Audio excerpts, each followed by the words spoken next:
somebody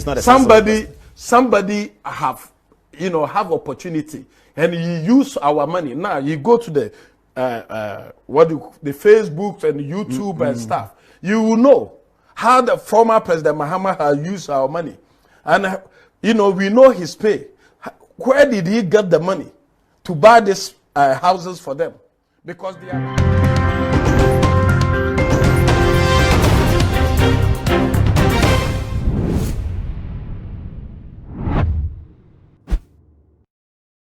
Too much GH and we need Augusto Awushe Munyaba na ama Owusia enye na dano trending issues na sabre mede etumu na munsumit mi enye bi etie bi ewumu na nunteje bre netie emu ensem chairman wuntumi Mr. Bernard Njibuesiako oye NPP regional chairman Edema Ashanti region waba pontin edrenano abeto ongoing fed na social media no so na America fed na semu na mechre emanu entoka Tracy Boache ene mezwo asese Gloria Kani ene nkofobi so ede wo ho abeka ho na ebra chairman wuntumi address issue no wodin sempi eba pontin esinipese your former president Yera John Dramani Mahama ebre sese nka wontina office na wontoto omanyimu ensem eye no wan pebre antina office wasa bredo do na no wode ko share ema no edemu eno na ewie ewo institute so say ya womo etu womo ewo social media na ebie mu no osade to abonten say sa sika na ema no womo japade no kan pot say wo kabom na wo hwe ne bo a sa sika na ode ye say japade ne ma ema no bra na wo ye president so no yenim na ketia na wo je a entimi enso sa japade ne ntia no Ghana fo ye mbisa say sika no onya ewe him na ebusia fo ye nkotie ewo ono ankasa nenumura. That our former president, John Dramani Mahama, recently, we have saw a guest, Tracy Boache and Mesbeh, showing off their houses. Where did they get the money to buy that house? And they keep on saying, Papano, Papano, my old man. Now this is what is in town now. In Papano, the Tomami, Sir, Papano. Anything I have is for me. I haven't benefit or have any monument from the government before. So anything I have. But is that the answer to the question of how many wives and children? No, it's a description to his answer. Okay. You have to give description for him to know that somebody have opportunity and you use our money. Now you go to the the Facebook and YouTube and stuff. You will know how the former President Mahama has used our money, and we know his pay. Where did he get the money to buy these houses for them? Because they are boasting about not one or two houses, or not one or two or three cars.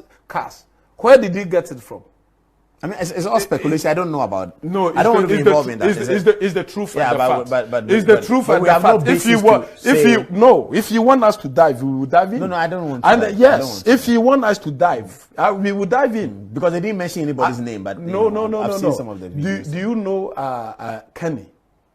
Who's Kenny? You don't know Kenny? Who's Kenny? The latest. I've seen it. You have seen. I've seen it. My people have showed it. That is why yes, it's the same description of government official one. It's the same. That's Airbus, man. Oh yes, this the same owner. This the same owner who owns that. I guess the government official one is the owner of Tracy and then the Mesbeh. Government official one. So if you want us to play in the political way, we go in. I have the straight answer for them. I'm just baffled about how you answer a question. Jumeko so ya say emeje jumede ebremo Mama Juliet Ventures kitchen esi ene edemo asiesie de wono ene wakodare wo mu de opa bia no wode bi ebe somo enu nti furniture kwan ewo Abekala Pass anase fane number no ewo ase ho ne frenu na ebiem so no neat roofing Bibo dina no hu de me patche neat roofing so we besi wudan we na wo koso a na no de se wonye na ndi mu se at times na mkrom ne se wabobra wabo bra no ne no bra ben na wabo wo dan na be kire bra wabo enu nti wo bo dan so anu abo ne ye wo the neat roofing for roofing papa no abo wo dan so no obi ehu aka say roofing ye neat enu nti wabo bra mpa enu nti pe neat roofing for echi akwan for mo number no e wase o ne from no me roofings no envama aluminium Winners Aluminium Limited ye ban aluminium works dia wo mudin ene wo munam se omo ye Winners omo ye bakope wo mudi mu ankasa enu nti say o slide doors or windows for offices ni wo fie nia na ene fa Winners Aluminium Limited number ne fro omo na o medisa ejuma no enfamam me guest Prophet Bernard Essien Prophet Amakwa emo akwaba ejusu muniaba Prophet Holy Ghost Fire and Prayer Ministry as a woman I want to say Yamia do me ho den sechro kronkron bibia boko bibia da di so for my so want to say Yamia do me ho sere ni mu ano no so tie and I adding baby I shede a na yenkom sa odifo we die nkamu die mo office ni say hu nsem na nkamu di ba we die akoya unam sem Ghana sem de fo dia hu bi nti yenko ne sa na chema hu ntumi sem o dia beta pontin fa former president John Dramani Mahama wa connect no e di ama Tracy Boachi ne Miss Ben tokwa na same time for weeks now I trend on social media so sa no o ya ne sem o ka no esi so sa me da wano ase ma menchia motifo omo team firi amano ne empani ne teacher omo team TV station ni omo so matima mfo omo so hwemo team fa afutu meka se entatia ne osono ko a enye din abaako betofom entatia ne osono eko a enye din abaako be de no one etofom onse mabu bekasie bekasie pa ntina me bi sebu no entatia ene osono eko a enye din abaako betofom ma menchirechiri mu onse osono oyabo a osoba itere kwaye mu nyina no oba omu nyina pe ba bite but entatia nso obomode yakowuro osono hwimu a otimi kum osono bibu bewu mekansi empanimfo ya asem so okay Bible say enomo omo ntakra se enomo ye de omo tubom na eyame ya say that the fact means say omampani ni issues bisi aba na enkyere say otewo sa akekewu emra onni mampani na say wakọ retirement na say onni mammedi mampani bi mu no oye wo mpuntuduma no nso oye so tia say the chairman so bi ni TV station radio station onu nso na adwuma oye no and apart from sa na adwuma no or sub jobs are underground a benefit no entuntu ontu anu mutuo say abranche baby onya ne sika free na onya ne sika no de pema wasamba yi na se no metiwasi da bi ma me nkyire mu ye se chairman nya ne sika no de pema so no so pema ni bi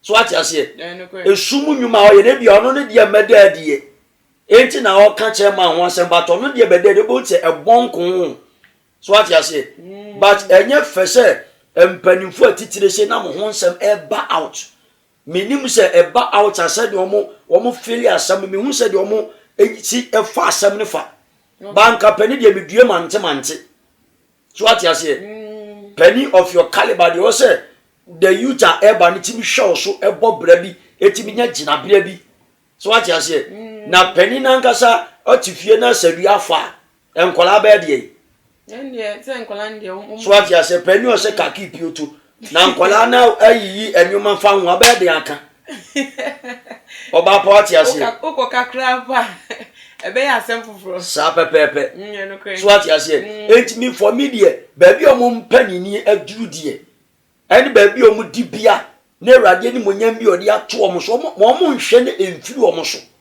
so ati ase akoye se last na bitie omo ensem bi one of your TV sister stations bi na metie ya me se mpanimfo ye de na omo kire what you say the youth of the country bebre na show mo so what you say as a role model bebre na show mpanimfo no so e dey start ya brabo e dey pe baby dey agina wa brabom na pani utimi ye bibi sei Penny Ben, I will bonnet is ano, and what you say. Me pese me hu se Penny. There be any papa who to me no coca say, obetimi ajobi girlfriend nsem, obetimi ajobi yire friend nsem. So what you say? Na Penny a utifie ma saduafo no. Yebu na nkarefo no so ka ho. So what you say? Birds of the same feathers flock together. So what me see now na say, but enye fe say as a Penny a wani afi. Hwe ba bi Awurade hyira wo aba waduru. Obi preso bedu ba bi a waduru but onyaye. But akonye bi na ba beto ama. So what you say? But akonye na ba beto ama enum guarantee say bibia bebe bia no e wo sa wo do ho fori him anase ye hu wom. Eyesa enka ma papa mfo mo ho. So what you say? Okay. Enti sometimes so eya yeti eche ne hwo mo a Bible say di o twasa no nim se na chia wo. So what you say? O kandifo wo nimdie di oman ni mu a oman no tese ekoyie. So what you say? But munhwe mu di bia mo wo ministerial positions amowo oman nim na saa nyoma o mu di fore mo ho a enchirima no kwa ba be ka den ebi obi nso di atwa mu fa to beji golf. So what you say? Fa to beji uka fa to beji golf na obi dia ba be so ummo ni di kwa ne nipa ni dia ba be so but enka yie ene na be mpenani ene me kanchimani ene mdo ba ko se hotel me de mensa miamia na nufu me de mensa so ne ha me de mensa so ne ha. So what you say? Meanwhile so wo yere meanwhile so wo ma wo de busa ho se oyire ti asemu ya sen no be fa asem no o ma wa chi wom awom ene mpempe so madu sen no me fa asem no da sa no tie da pa a we de enye no kore wo ba bi kura be chima fa ho poison ho because ne nan fo kura de o mun sa be kire no so enim gwase. So what you say? Edim power eye o esi ahonya de nyina. So what you say? But baby o mo keka kon de esire o mo ye mpanimfo a sebe wo mu chi amanfo ka. So what you say? Wo mu nimdie farie obuo. Me respect o mo pa o. Me respect o mo papa. Ba baby a wo mu train na fa ko no. Hwe slave queens a wo mu yi wo mu tunu mu ne wo manufu wo mu sebere wo mu ho obuo kura ye mu ye ho. So what you say? Oba ho nyanyan na as a penny to sell. Now no oba we hye tokurom. So what you say? Onu oba we for mo ho a chese wan kasa no edim ben pa na pese ye mo e wo man nim. Ene penny we ni we akwakoda ene penny we e de oba bia ko hotel ene penny we de oba bia ko hye sa. So what you say? Eye enka nya me so asem kura mfa nto mo so. Ba edu Sunday am ko asori o. Edu Sunday a ewurade. Odifo. We die enka ye man peni dada na ensem we nkofo ka dia for no amu de o member on ma bontin ebe jutum say na city and say city on pay mun kan saye but where say na ko a trekoi na Ashanti regional chairman won't me so that no atumru say opposite party ni munti no waso mu so a no so ede ya asema na say asema ba hu hia say obi ada metum kem onse meda wase ho onse ohwe kumase a Kristo adi hini wo pa. So what you say? Asofo bebre gu kumase but meka ne say baby omoma fa omo kono en chese en kan yi o eni ma ko hwifuo bi a me de ya bedwon kura menti ase adenti ya di udin pani ebe tako ba ko hwini asesile queen selempele woman. So what you say? Sassy girl o de show mo tibia no mo ye bia unim tem so see the preaching. Okay. So what you say? You preach about a gamamoni e so ba ni nyina be semu ho selempele ni ya selempele nyina wo oba gamanfo oba omo miemi omo nufu tafre ma nyina o kyerɛ kronkron mu. So what you say? But the trend no man for man nim enye etu ye enchirima na ba e de me nso mekwa koyi misirima kwa akogina be na minister bi makwa akogi aduro bi dia moa no. So what you me nso mi tie de menya sa de bi ani bi but the trend no man for ne de ye de nyame din sire wo mo sakira ntem wo mo pa mo mo because edimpa yesi ahonya wo edimpa. So what you say?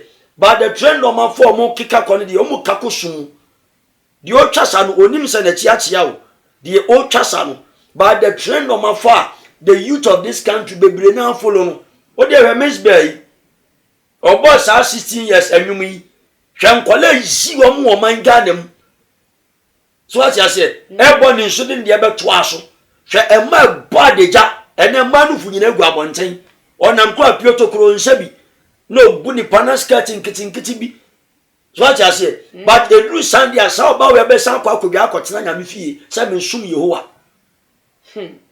the first say me question no once na me ehun moye me bisa say asemi ekobania no edin abebetodwa edin ni bi de aba na dodo na no ama Gloria Kanikra pemu ka say sa blackmail na abemu no ye former president John Dramani Mahama and ye blackmailing nti na kire say oni Tracy ni obibi nti na blackmail na abemu na no say oye another party or joining NDC na chema wuntumi NPP ni nti no wafa asem because once asem we buy impenifon sheda enka ho asem hwe but say owo NPP enu nti no wafa asem le page a wode ya asem etia your former president na me be say we make us a political advocate esisimu so what you say unse wa abato mrim so what you say enju bia pese onya dem ma what you say onya akra bebre na de eta na chi so what you say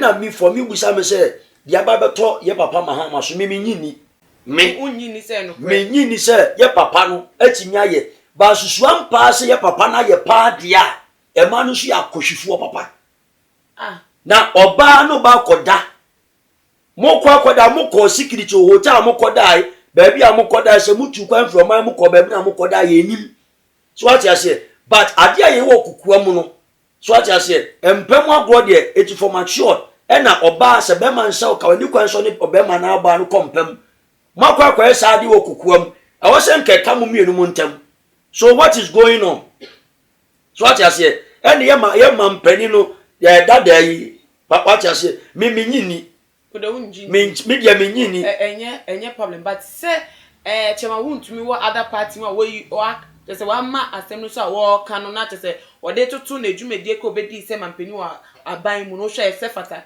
and now we say political way na achievement political achievement but na point ni bi na open ye meka say emre bi me ne minister bi etena asese that's Atamos tie minim say ogusu parliament ya what you say na mobo na ye wo Salem Estate na ye koye no na osi dan bi edan na osi amane mpena till 5 bedroom self-contained story building so okay ne mpena mi koja madam for contractor bi ne mpena ena na osi dan na ma no no de two money or what you say enti your car ya ye tin convoy that was the first time it's na V8 the okaya meti ye say we have made our money so the youth of this country mona mo ba no e wo sa mo bom mo bra yi we have made our money na me tu metim say kai awurade kwen bia me bom me bra say de se ni say de fata bia me bom me bra na woti me hira me Yehowa ne me dance ni me si from free V8 me ho po cha Salem Estate ubie ura Salem Estate main junction of Salem Estate the see form ti bi ko nyina na me ne contractor ni di nkomo daddy the minister ya kan die me bo me bura yi na Yesu ahira me me nante ba kire so as bi di tu mi kotodwam ye papa Ajimamenu ma kon office pen you ye papa Ajimamenu ma kon office pen so as you say but ebi mu wonim die adwene nyansa me papa na ye papa Ajimamenu so mo hwemi a wo mo no fo me testify me ne tenance say so as you say Awurade favor bi to so a e di kwa titire ni but ebi mu the trend of mafa any shuba of mafa no enye so what you say the enuma bi a omo ye ayese omo de for ministers nyina say wo mu nyina ni shuban this is enuma bi omo bebre na bu omo ho bebre respect omo papa but won say wa about omo chi no obi a pese or retaining the power okay what you say enti enuma bi a wo ye be 2 years ago no oni pade ba kopa yi pie no dia sɔde atia wo enti sɛ me meto aba ma no mahu sɛ odi slave queen bi akɔ akɔda na wo gu hu fia me ma beto aba ma wo sɛ wo retain no power me obadwe me ho sɛ de obi ka sɛ ɔno de oyodwan mfui so ati ase na nunti na hu ni say chema huntimi e dey same way like all kasa hu no sa pepepe odi for we dey dey see for final words to dey foot bi up say of am mbebo no so betimi e dey aka hu na the mesra mo no say the youth of this country you are about to obi anhwe ne hu yie meka no kora e wo nyame so ewie mu nseda anye kora watimi wakame basabasa e matwitwo matwesekan yankɔ ye obi so attack dwen wo nkwa ho wo mo de wo mo pedibie wo mo pe ebia bi a yedu mu besi wo kɔ pe adwuma ma obi papa wo ama ye tua ne kamantiri allowance so benya se de botom omfa bi mra wo okay oba be ma hwese ye pai obi ani ba bi ekosi $2,000 de ma no asam ne ye die ye kɔbɔ obi nantuo ba bi asam ne kosi entu ye timamuni a mesra wo se duwa menkoye basabasa menkoye sakasaka bia tina ho so respect ho na ayem nwa so Kristo ni kwa anye politics entia de ntina kewo wo oba bema wodun wa kwa kosem men kan ko machi o wo mu cho mo convoy di mu ana mo ba police escort di o manim wo nka ho ye be park wa to be no ba betwam hwim mesra wo kura ho yi na hwe ho so abatu we mu no benyame na nyame bambo enye kese mfama ho manu ato ba pa only for phone number e kan wo bibia ohia obi atimi afro me number abetimi arechi mo suni aha de me sero se de bia me kan enye politics but nyame asem a okafa politicians so ene nnuoma omo ye ene ye ba be kire ase but ebia wo hwe me wo ha bia mane bi atiti bi asetena mu dadwini bi da wo so a obetimi afre me ama ye di ama but yenye politics yenkodware ma yenkosese hotel enkoye nnuoma bi ye wati ase yemfo banko e bibi no obetimi arechi mo number we so 0249 631876 0249631876 ananse 0203851633 0203851633 peace shalom makra ebusia for enede aha enayedi ebesi mini prophet Bernard ACM our dasa for nidi ede Holy Ghost fire and prayer ministry ne twetwe nkomo otimi se nsem de wakapi and what dey futu so ape so ede amayen enu nti de obetimi afa no fa etu kotu dwem ne fa bobra na share video yi so e ma wadofo no so omutimi enye bi emfa Ebiam so follow yen our IG page at @tumagh_. Na me aduma betan edi enhyimu bim makram.